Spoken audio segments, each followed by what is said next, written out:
Hello everyone and welcome to the final battle of round 1, Battle of the Beasts New Generation episode number 26. This is the last battle of round 1.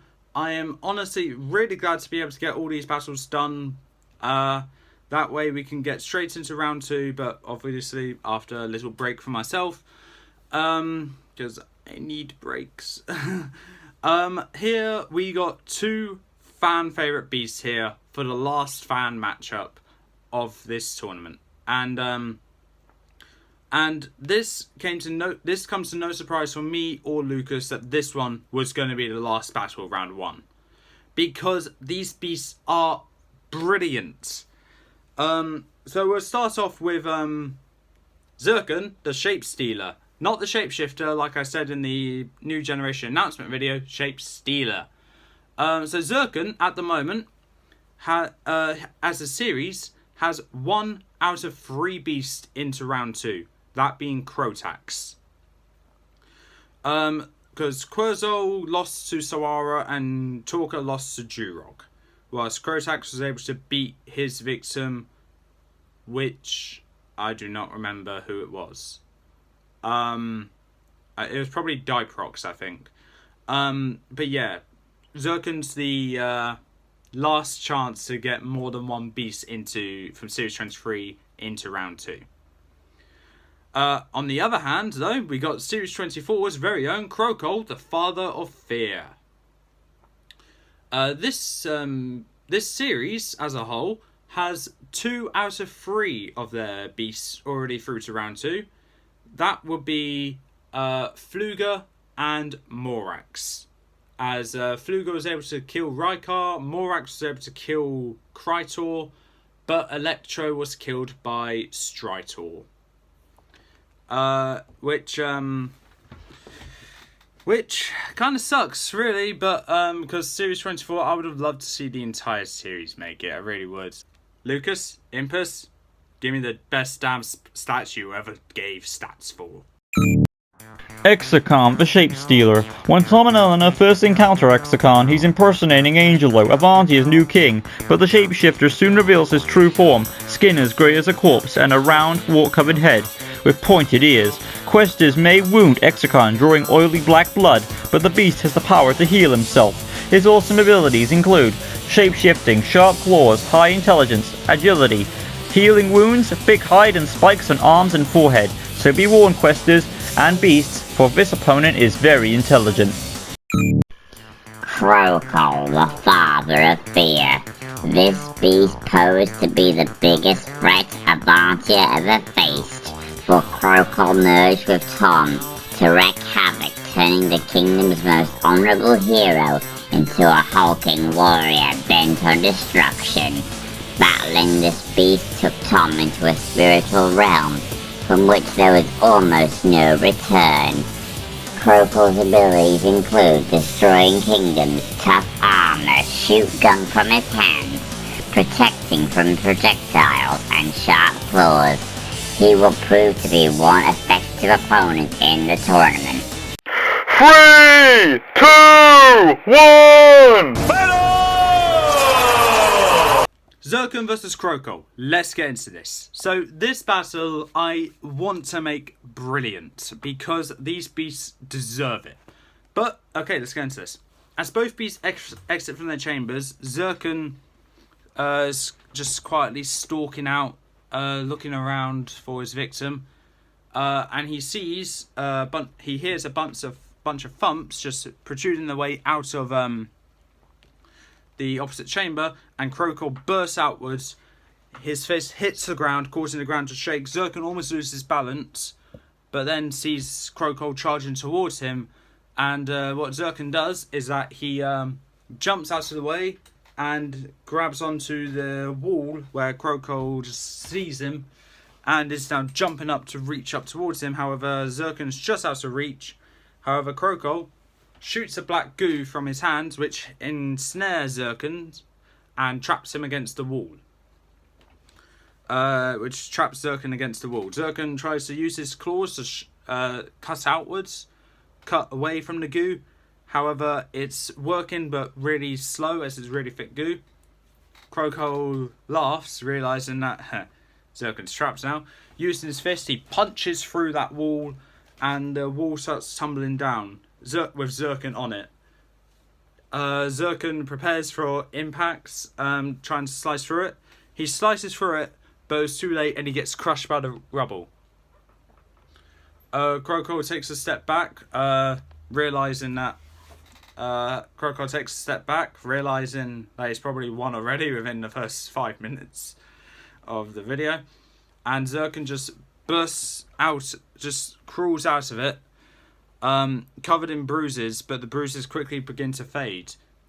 Krokol realizes that Xerkan's probably using witchcraft against him, but no, Xerkan can just heal really quickly.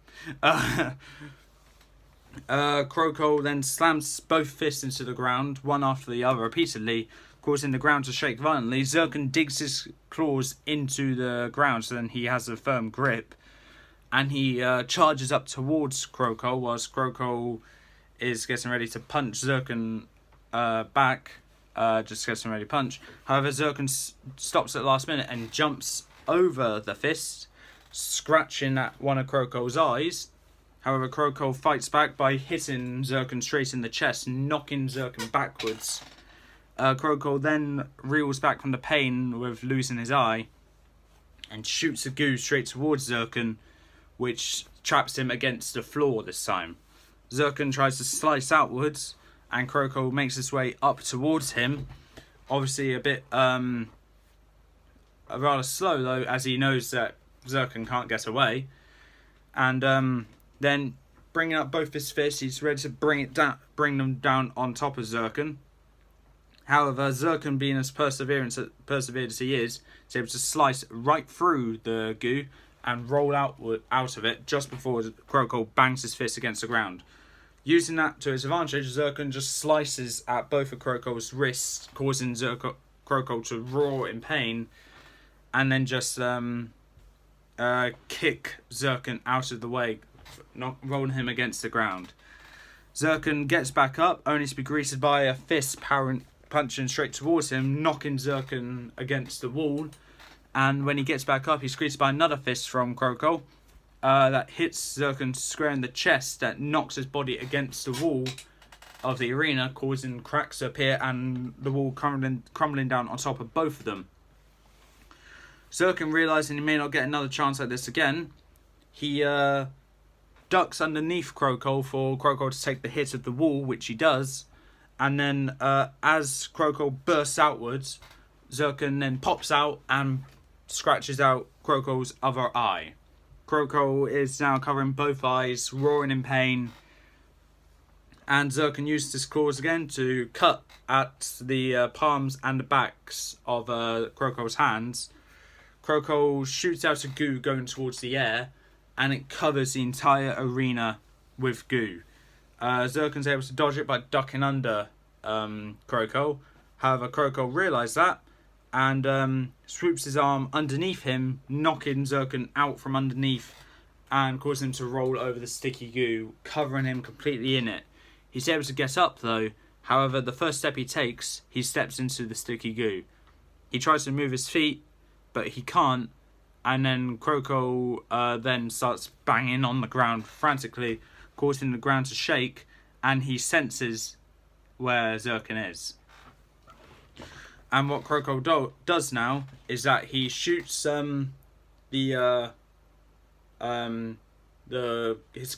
goo from his hands out at the wall behind Xerkan, because Xerkan's quite close to the wall. And I hope Lucas gets this reference, because I would. And he pulls the goo, which is connected to the wall, away from the wall towards himself, which pulls the wall downwards. Xerkan looks up to see the wall crumbling down on him, and realising he can't do anything to defend himself from it, he braces for the pain, and the wall crushes him down.